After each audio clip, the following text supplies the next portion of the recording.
This is just a sample of the audiobook. To get the complete audiobook, access the link posted in the first comment.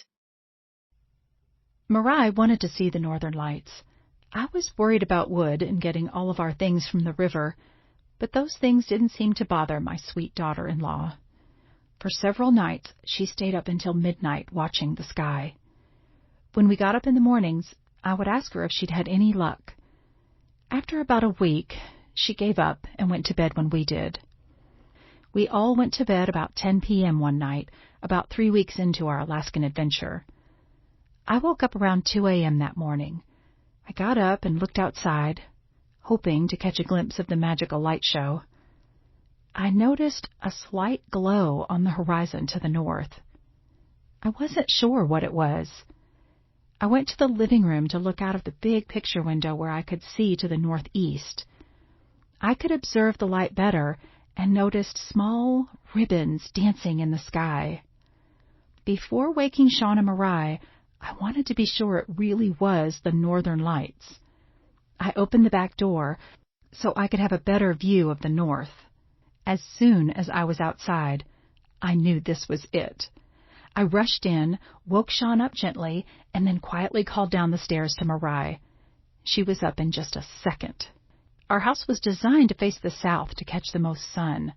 We only had 2 small windows that faced directly north, so to get a good view of the lights, we had to go outside.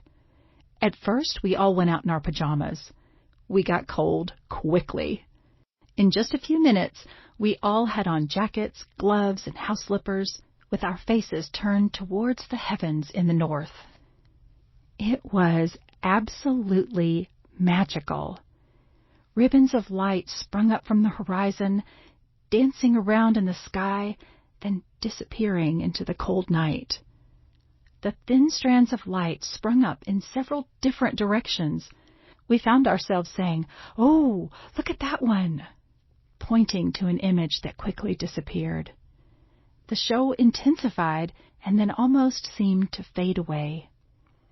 We stood outside, waiting for the lights to return, when we heard a sound in the forest nearby. It scared Mariah and me. We hustled up the stairs to the safety of the back door while Sean laughed at us. He pulled a flashlight from his coat pocket and pointed it towards the crunching sound. 2 glowing eyes peered at us through the brush. The area around our house was cleared, but there were trees and brush 100 feet from our back door. The moose was munching on the willows, slowly heading our direction. When she finally came out of the forest, she kept her eyes on us as she walked along the side of the house. I had to talk to her, of course. I said, "Hi, Moose. How's it going?" She stopped and looked at me. I asked Mariah what we should name her. After a moment, Mariah said the moose's name would be Chocolate. Chocolate continued on her way, and the light show returned.